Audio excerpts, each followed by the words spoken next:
Ipapasyal ko kayo doon. Part siya ng Bodensee daw. Basta maganda doon. Pakita ko sa inyo. Ayan, lilibot tayo today dahil day off ko. Yan lang. Pakita ko sa inyo mamaya. O, diba? Ganda ng panahon. Maaraw. Summer kasi dito. Summer na. What's the temperature today? 27 degrees Celsius. Pero mainit na din yun. Pero mas mainit syempre sa Pinas. Okay, so turn on ko ulit yung video mamaya pag nandun na tayo.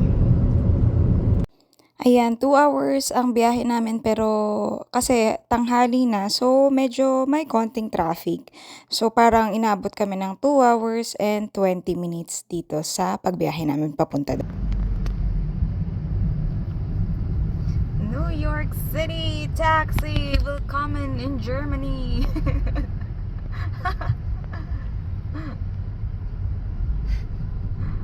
See NYC. What is this? Chrome Victoria, Ford Chrome Victoria. I never saw that in Germany. 40 zu bleiben. Einen der zwei rechten This is not normal. um halb rechts abzubiegen. This is not normal how she sit there with the back covered from the sun. It's hot. I have Pepito. Thanks to you, Pepito. The Bali Market.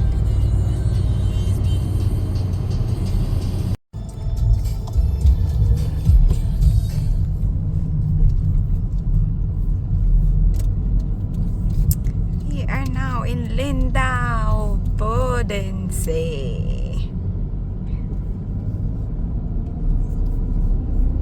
Ah, that's the DB there. To the left. There.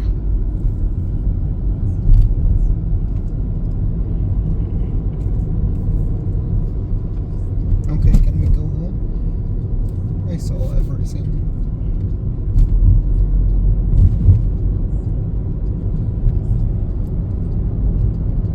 Parang si Alessio lang to, ang daming puno.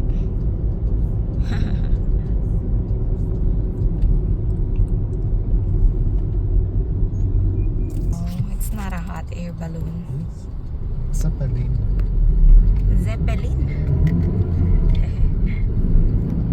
You want to go with that? 9. Etong video na to guys, nung 28 to, nung Saturday. June 28, Saturday. Kasi meron akong 10 days na day off. So, ayan, naaya ko siyang gumala.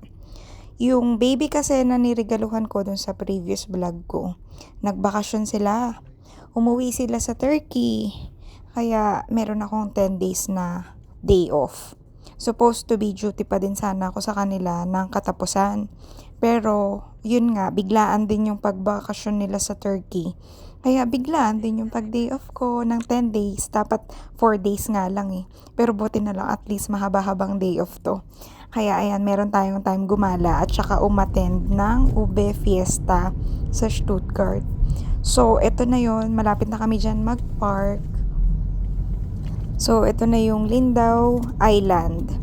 Sa Bavaria ito at part siya ng Bodensee. Etong Lindau na to is ang tawag yata dito sa lake dito is Lake Constance or tinatawag din siyang Bodensee. At second to the largest, biggest lake to sa Europe. Napakaganda dito, sobra.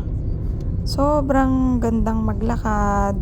Tapos magandang mag-picnic. And tsaka talagang may naliligo dyan sa lake.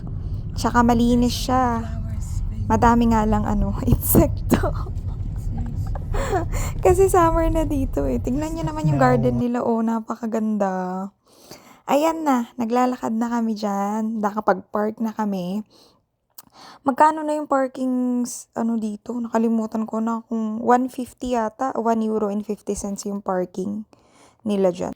Per hour yun yung bayad sa parking nila dyan. So kung ilang oras ka, times mo na lang dun. At napakalawak ng island na yan. Sobra. Hindi namin alam kung saan kami mag-i-start actually. Kaya ayan, turo ako dyan, turo ako doon. Hindi ko alam kung saan mag-uumpisa. Pero ayan, may party kami nakita, di ba? Ang cute-cute ng bear na yan. Sobrang init, pero meron siyang ano, parang may fan yan sa side niya, makikita niya dyan. Kala namin mamamatay na yung ano dyan. Ayun o yun, nasa likod na yun. Meron dun fan, para hindi siya mainitan.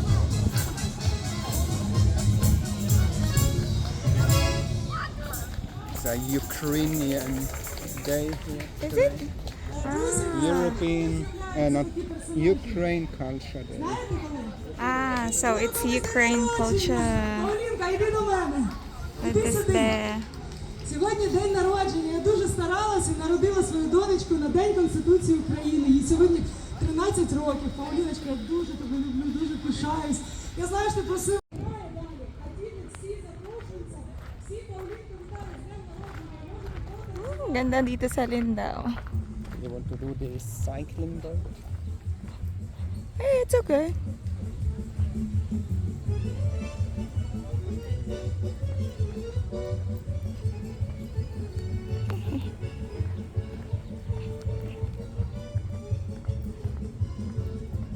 Ayan, meron din diyang mga water activity like pwede kayong magrenta ng pedal boat, meron ding charter boat, meron din pala diyang taxi boat. So, andyan lahat meron dyan kompleto. At 60 euro yata yung electric daw. Tapos yung pedal boat, 20 euro per hour. So, pwede na din. Pwede na din if gusto nyo talaga mahilig kayo sa mga water activity. So, pwede na. Pwede nang mag-rent. Sobrang ganda sa Lindao at napakaganda din ng garden nila. Ayan o, makikita nyo. Madami silang garden and parks. Marami silang green spaces overlooking the Alpine. Napakaganda, 'di ba? Parang ang sarap tumira dito. Pero siguro malamig dito sa winter. Ayun nga, nag-uusap nga kami. Sabi namin, masarap siguro tumira dito. Napakaganda ng tanawin. Pero sabi niya, mahal daw siguro dito dahil nga, yan, meron silang scenic view. Napakaganda naman kasi. At ang Lindao ay nasa border siya ng Switzerland, Austria, at Germany. So, ayan, itong lake na to is may 3 bansa na nagbo-border dito. So, ayan. At napakaganda din ng architecture dito. Madami siyang outdoor attraction. Pwede ka ditong mag-cycling. Kagaya nga kanina, nung papunta kami, nakita nyo, ang daming nagbabike. Sobra. Sobra talaga. Madami talaga nagbabike dyan. Tapos, mayroon din nagsisailing. May hiking din dyan. At saka maraming ang nagsiswimming. At saka nagka-camping. Tsaka, kaya usong-uso din dito sa Germany yung mga camper van. Madami ka din makikita. Actually, nung papunta kami on the way nga, napakadami ding camper van sa daan. So, ayan, usong-uso dito yan sa Germany, sa Europe.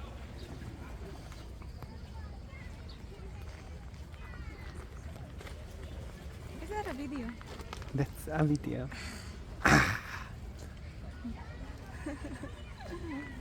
Malapit na to sa St. Gallen, guys. Alam niyo bang gusto kong magpunta doon, pero hindi kami magpupunta ng Switzerland. Mahal kasi sa Switzerland. Kaya hanggang dito lang kami sa Germany at Austria. At least dyan, kaya ng budget. Eto na, yan yung mga papasok sa historical towns or Innenstadt. Paano, Innenstadt? Center ba yan?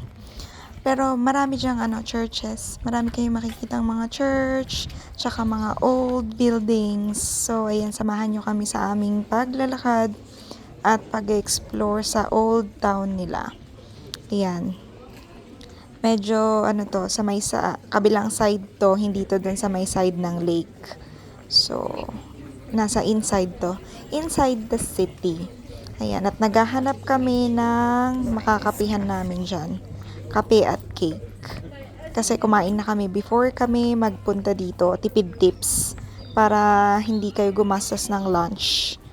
Para, ayun nga, makatipid sa paglilibot. So, kumain na sa bahay. Para mag-coffee-coffee na lang and relaxing, chill-chill lang. Upo-upo. At, ayan nga. So, sabay-sabay natin pagmasdan ang kanilang mga buildings, i-explore ang Germany. Actually, pare-parehas lang. Magkakamukha talaga sila dito sa Europe, yung mga buildings. So, sabi nga niya, pag nakita mo na ang isa, parang nakita mo na din ang lahat dahil nga magkakamukha lang din. So, ayan na. Ayan ang kanilang inside city. O, diba? May mga paintings ang mga ano nila mga buildings. At may mga souvenir shops din na tinitinda dyan. Hindi ko na tinitingnan yung price. Bawal bumili dahil nagtitipid tayo. At wala din tayong paglalagyan ng display dahil maliit lang ang aming apartment. Looking pa kami sa apartment. Once na makakita kami ng apartment, mag-apartment tour tayo sa aming lilipatan. And apartment tour natin tong maliit namin na apartment ngayon. So, ayan, pinicturean ko yung building na yan. Maganda siya. Bibliothek. What is bibliothek in English? Oh my God, basta bibliothek yan. At ayan na. Diyan kami sa Inan nga, sa inside the city kami nag-coffee and nag-cake. Cheesecake yun at saka chocolate cake yan. And ang liit ng nila ng iced coffee nila. Hindi sulit, pero mahal. So, ayan na naman, Europa Park. So, di ba, napakaganda. At yan, dito pala sa side na to, napakadami din palang restaurants. Hindi namin nakita. Ayan, mas maganda pa sana dito, overlooking the lake sana. Kaso wala, nakapag-coffee na kami. At ayan na lang, enjoy na lang kami sa view. Di ba? Ayan na guys. Pupunta na tayo sa kanilang historical at famous na Bavarian Lion statue. Tsaka yung lighthouse nila. Ayan, napakaganda dito. Grabe. Sobra. Yun yung lion tsaka yung lighthouse. Ayan, yan ang pinaka-famous dito. Bavarian Lion statue yan. Kasi ang Lindau ay part ng Bavaria. Parang may mga state din yan. Parang sa US. Ang Germany ay may mga states din. So, ayan ang ganda, diba? Ang ganda ng nila, mga bulaklak. Tapos, madaming mauupuan. So, ang sarap ditong mag-relax. Tapos, ayan, magmuni-muni ka dyan, overlooking the lake. Diba? Ang dami ding turista. At, sobrang init. Grabe. Sobrang init na dyan. Mga nasa, 30 plus degrees Celsius na yan. So, ayan yata yung dating lighthouse, yung pagkakabasa ko ha. Tapos, change na lang nila dun sa dalawang magkatabi. Magkatapat dun, yung sa Lion at saka yung isang lighthouse na yun. Pero ito, yung na video ko na yun yata yung pinaka-previous na lighthouse dati. At ayan, napakadaming hotels and restaurants dito. So, ang kagandahan dito, ayan madaming bench, madami kang mauupuan, madami kang mapagre-relaxan na, ayan nga, mauupuan, hindi ka mapapagod na maglakad-lakad. So, napakaganda dito, malalakaran mo tong, maiikutan mo tong Lindau Island na ito. At napakanaming yate, ayan 'di ba? So, siguro, ayan, pagka madami kang money or mga mayayaman, dyan sila sa yacht. Ayan na nga yung Lion at yung lighthouse. Yan, gaya ng sinabi ko, ang Lindau Island ay part siya ng Bavaria. Yun nga yun, states dito yan sa Germany. Meron daw 16 states dito sa Germany. At yung dati ko, kung saan ako nakatira dati, Rhineland-Pfalz yun. Yun ang state ko dati. And then, lumipat ako sa Baden-Württemberg. And now, exploring the Bavaria. Hopefully, yung yung Königssee, mapuntahan din sana yun. Gusto ko mapuntahan yun maganda din doon. At ayan, showing si BF. Pakita natin ng very, very konti. Buti na babayad ko. At ayan dating riles ng train yan. Diba? Diyan sa inuupuan namin, Line yan, dating riles ng train. At ayan, napakaganda. Hindi namin alam kung apartment yung mga yan or hotels.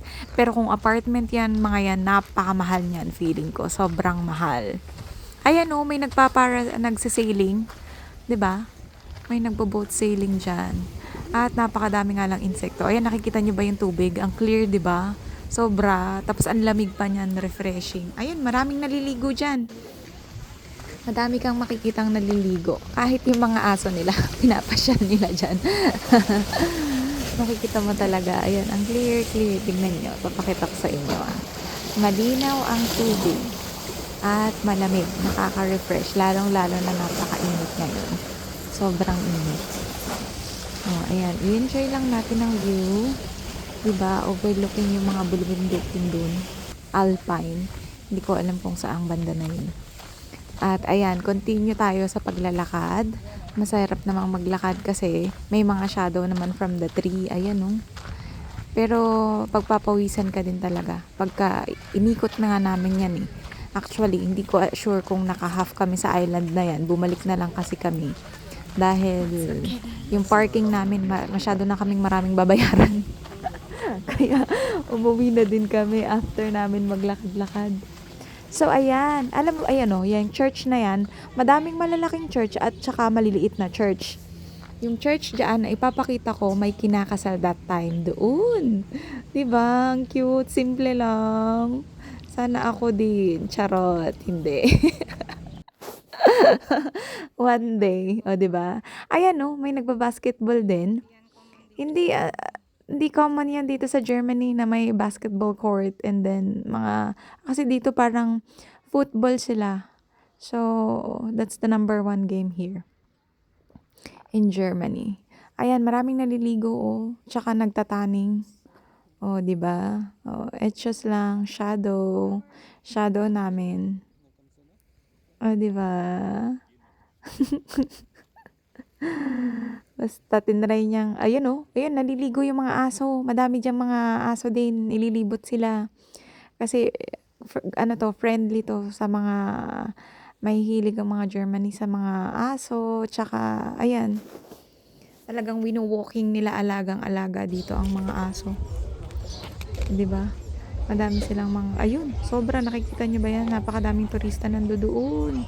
Mga nagtataning sila. Dito nga sa Europe yung mahilig magtan.